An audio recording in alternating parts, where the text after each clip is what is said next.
ಬೇಟೆಗಾಗಿ ಬಂದೆನಪ್ಪ. ಜಿಂಕೆಯೊಂದನ್ನು ಬೆನ್ನಟ್ಟಿದೆ. ಅದು ಈ ಕಡೆಯೇ ಬಂದು ಮರೆಯಾಯಿತು.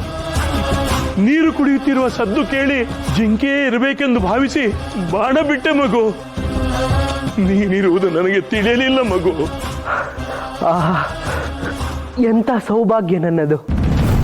ನನ್ನ ಜಾಗದಲ್ಲಿ ಜಿಂಕೆಯೊಂದು ಬಲಿಯಾಗುತ್ತಿತ್ತು. ಅದರ ಜೀವ ಉಳಿಸಿದ ಪುಣ್ಯ ನನ್ನದು. ಅಯ್ಯೋ ದುರ್ವಿಧಿಯೇ, ತನ್ನ ಪ್ರಾಣ ಹೋಗುತ್ತಿದ್ದರೂ ಜಿಂಕೆಯ ಪ್ರಾಣ ಉಳಿದಿದೆ ಎಂದು ಸಂತೃಪ್ತಿ ಪಡುವ ಸಾತ್ವಿಕರೊಬ್ಬನ ಜೀವ ತೆಗೆದು ಬಿಟ್ಟನೆ. ಬೇಟೆಯ ನೆಪದಲ್ಲಿ ಮೋಜಿಗಾಗಿ ಮುಗ್ಧ ಜೀವಿಗಳನ್ನು ಬಲಿ ಪಡೆಯುವ ನಮ್ಮಂಥವರಿಗೆ ಧಿಕ್ಕಾರವಿರಲಿ. ಮಗು, ಕಂದ, ನಾನು ಅರಿಯದೇ ತಪ್ಪು ಮಾಡಿದ್ದೇನೆ. ಮಗು, ದಯವಿಟ್ಟು ನನ್ನನ್ನು ಕ್ಷಮಿಸು. ಕ್ಷಮಿಸು ಮಗು. ಪ್ರಭುಗಳೇ, ನನ್ನ ಸಾವಿನ ಬಗ್ಗೆ ನೀವೇಕೆ ದುಃಖಿಸುತ್ತಿದ್ದೀರಿ? ನನಗೆ ಹೀಗೆ ಸಾವು ಬರಬೇಕೆಂದು ಆ ವಿಧಿ ಬರೆದಿರುವಾಗ ನೀವೇನು ಮಾಡುವಿರಿ? ನನ್ನನ್ನು ಕೊಲ್ಲಬೇಕೆಂದೇ ನೀವೇನು ಬಾಣ ಹೂಳಲಿಲ್ಲ. ನೀವು ಕೇವಲ ನೆಪ ಮಾತ್ರ. ಇಂಥ ಪಾಪದ ನೆಪ ನಾನೇ ಆಗಬೇಕಿತ್ತೆ ಮಗು. ಬಾಳಿ ಬದುಕಬೇಕಾದ ನಿನ್ನ ಸುಂದರ ಜೀವನವನ್ನು ನಾನೇ ಕಸಿದುಕೊಂಡೆನಲ್ಲ. ಈ ಪಾಪ ಕರ್ಮ ನನ್ನ ಜೀವನದುದ್ದಕ್ಕೂ ಕಾಡಲಿದೆ ಮಗು, ಕಾಡಲಿದೆ. ಆಗಿ ಹೋಗಿರುವುದಕ್ಕೆ ಚಿಂತಿಸಿ ಫಲವಿಲ್ಲ ಪ್ರಭುಗಳೇ. ನೀವು ನನಗೊಂದು ಸಹಾಯ ಮಾಡಬಲ್ಲುವಿರಾ? ಹೇಳು ಮಗು, ಹೇಳು. ನಾನೇನು ಮಾಡಬೇಕು? ನಮ್ಮ ತಂದೆ ತಾಯಿಗಳಿಗೆ ಹುಟ್ಟಿನಿಂದ ಕಣ್ಣು ಕಾಣುವುದಿಲ್ಲ. ವೃದ್ಧರು. ಅವರನ್ನು ತೀರ್ಥಯಾತ್ರೆಗೆಂದು ಕರೆದೊಯ್ಯುತ್ತಿದ್ದೆ. ಬಾಯಾರಿಕೆ ಇದ್ದರು. ನೀರು ತರಲು ಬಂದಿದ್ದೆ. ಅವರು ಇಲ್ಲಿಯೇ ಹತ್ತಿರದಲ್ಲಿದ್ದಾರೆ. ದಯಮಾಡಿ ಅವರಿಗೆ ನೀರು ತಲುಪಿಸುವಿರಾ? ಅಯ್ಯೋ, ನೀರೇನು ಮಗು, ನನ್ನ ಜೀವವನ್ನು ಕೇಳಿದರೂ ಕೊಡುತ್ತೇನೆ ಮಗು. ಜೀವ ಬೇಡುವವರಲ್ಲ ಪ್ರಭು ಅವರು.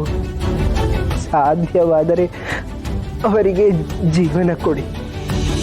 ಏಕೆಂದರೆ ಅವರು ವೃದ್ಧರು, ಅಂಧರು. ಅವರಿಗೆ ಆಸರೆಯಾಗಿದ್ದವನು ನಾನೊಬ್ಬನೇ. ಈಗ ನಾನು ಇಲ್ಲವಾದರೆ ಅವರು ಅನಾಥರಾಗಿ ಬಿಡುತ್ತಾರೆ. ಇಲ್ಲ ಕಥ, ಇಲ್ಲ.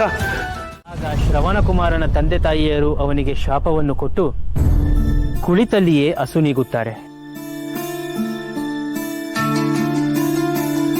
ಈ ಕಥೆಯಿಂದ ನಾವು ತಿಳಿಯಬೇಕಾದ ಸಂದೇಶ ಏನು ಗೊತ್ತೇ?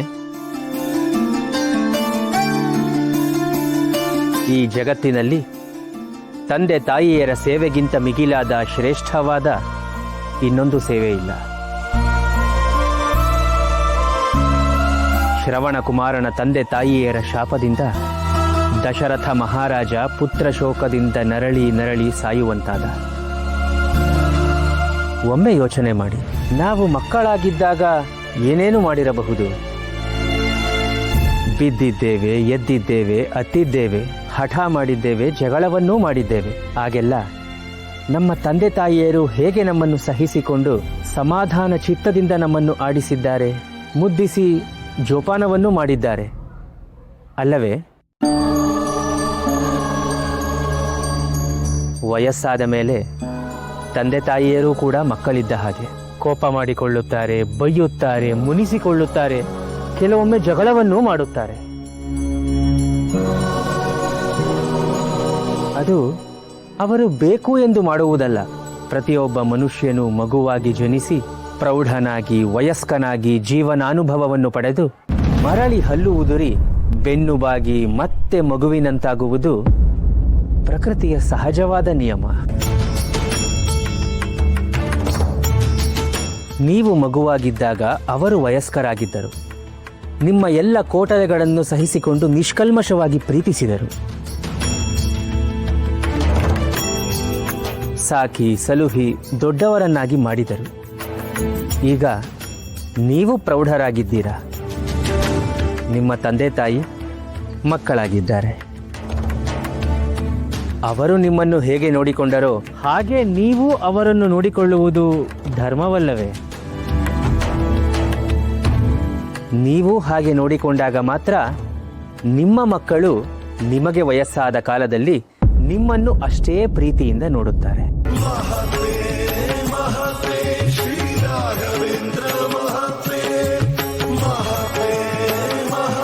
ಜೀವನ ಚಕ್ರವಿದ್ದ ಹಾಗೆ ಅನೂಚಾನವಾಗಿ ತಿರುಗುತ್ತಲೇ ಇರುತ್ತದೆ. ನಾವು ಬಿತ್ತಿದ್ದೇ ಬೆಳೆ, ಮಾಡಿದ್ದೇ ಕರ್ಮ.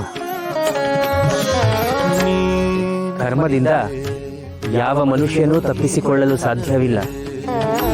ಆದ್ದರಿಂದ ಯಾರೂ ಹೆತ್ತವರನ್ನು ದೂರ ತಳ್ಳಬೇಡಿ. ನೀನಲ್ಲವೇ ರಾಘವೇಂದ್ರ